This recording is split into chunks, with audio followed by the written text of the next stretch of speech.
Truckers, Part 6. The store was big. Masklin had thought the lorry was big. The store was bigger. It went on forever, a maze of floor and walls and long, tiring steps. Gnomes hurried or sauntered past them on errands of their own, and there seemed to be no end of them. In fact, the word big was too small. The store needed a whole new word. In a strange way, it was even bigger than outside. Outside was so huge you didn't really see it. It had no edges and no top, so you didn't think of it as having a size at all. It was just there. Whereas the store did have edges in the top, and they were so far away they were, well, big. As they followed Angelo, Masklin made up his mind and decided to tell Grimma first.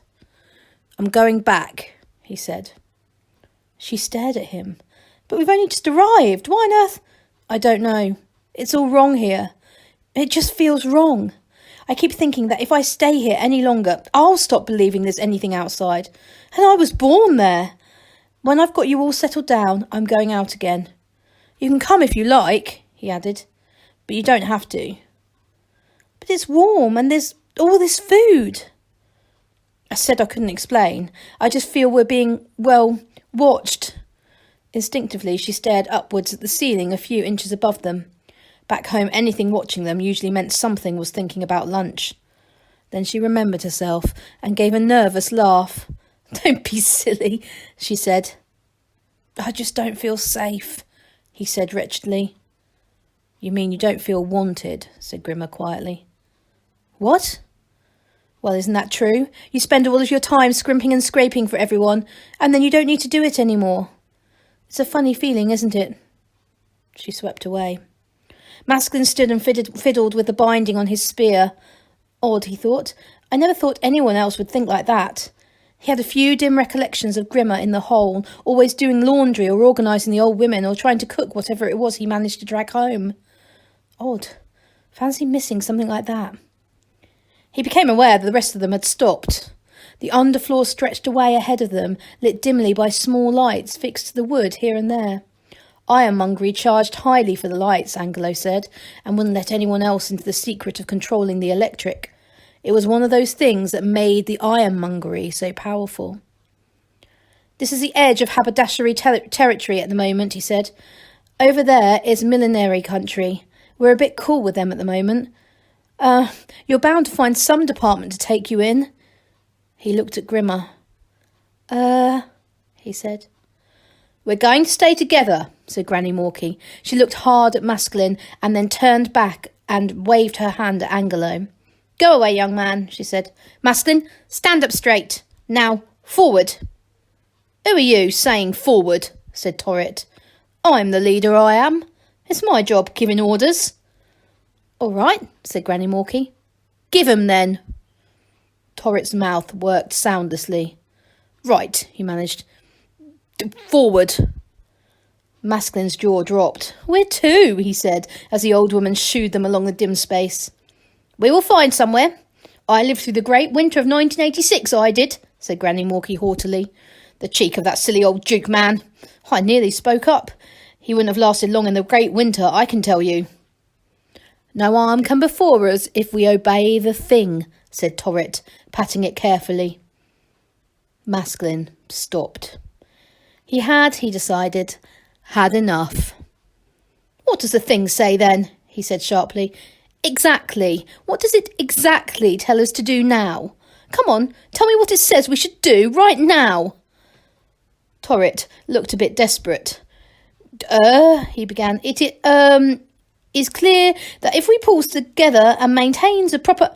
"You're just making it up as you go along," snapped Masklin. "How dare you speak to him like that?" Grimma began. Masklin flung down his spear. "Well, I'm fed up with it," he muttered.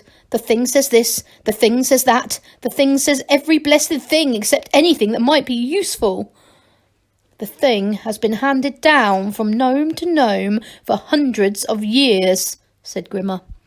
"It's very important." "Why?"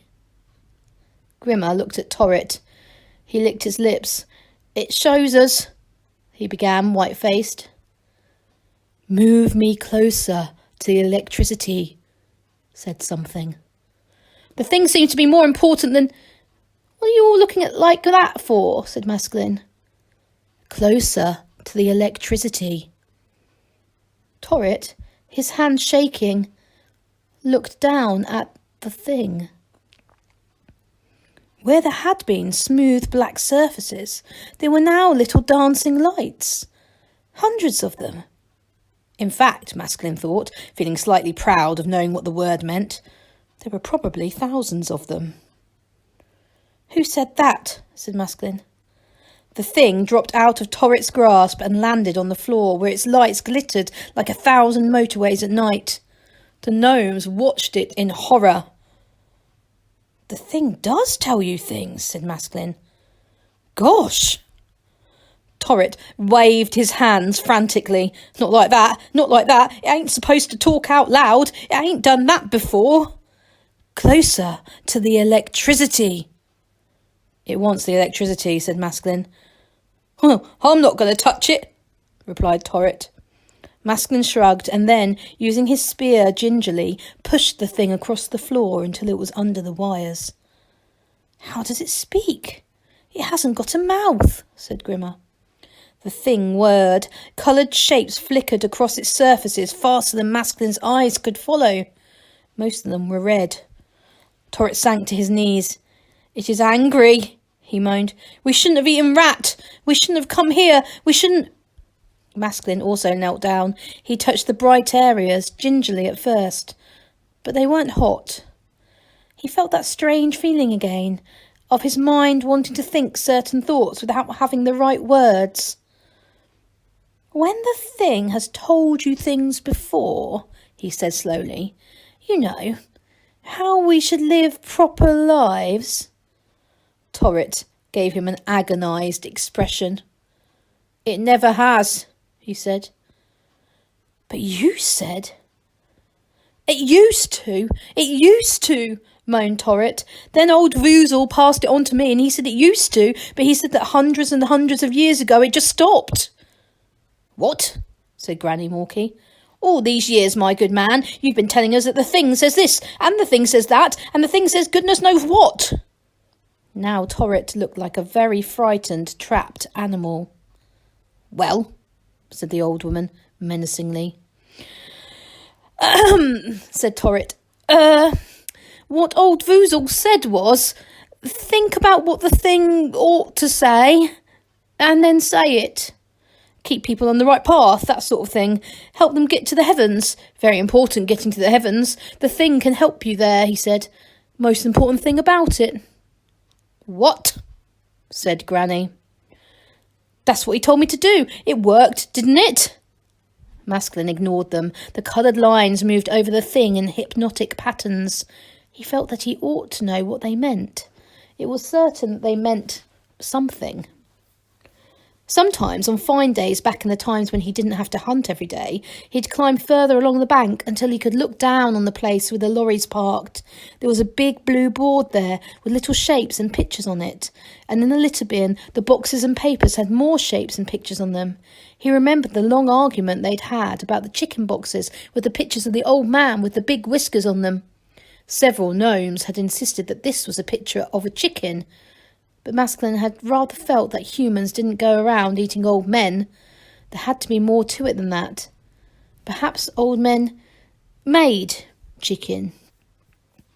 The thing hummed again. 15,000 years have passed, it said. Masklin looked up at the others. You talk to it, Granny ordered Torret. The old man backed away. Not me, I don't know what to say, he said. Well, I ain't, snapped Granny. That's the leader's job, that is. 15,000 years have passed, the thing repeated. Masklin shrugged. It seemed to be up to him. Past what? He said. The thing gave the impression that it was thinking busily. At last it said, Do you still know the meaning of the words flight, navigation and recording computer? No, said Masklin earnestly. None of them. The light pattern moved. Do you know anything about interstellar travel? No. The box gave Masklin the distinct impression that it was very disappointed in him. "Do you know you came here from a place far away?" it said. "Oh, yes, we know that." "A place further than the moon." Masklin hesitated. The journey had taken a long time. It was always possible that they had gone past the moon. He had often seen it on the horizon, and he was certain that the lorry had gone further than that. "Yes," he said, "probably." "Language changes over the years," said the thing, thoughtfully. "Does it?" said Masklin politely. "What do you call this planet?" "I don't know what planet means either," said Masklin. "What is your name for this place?" "It's called the store." The store. The lights moved as if the thing was thinking again. "Young man, I don't want to stand here all day exchanging nonsense with the thing," said Granny Morky. "What we need to do now is sort out where we're going and what we're going to do." "That's right," said Torrit defiantly. "Do you ever remember that you are shipwrecked?" "I'm Masklin," said Masklin. "I don't know who shipwrecked is." The lights changed again. Later, when he got to know the thing better, Masklin always thought that particular pattern was its way of sighing deeply. "My purpose is to serve you and guide you," said the thing. "See," said Torrit, who was feeling a bit out of things. "We was right about that." Masklin prodded the box. "You've been keeping a bit quiet about it lately then," he said. The thing hummed.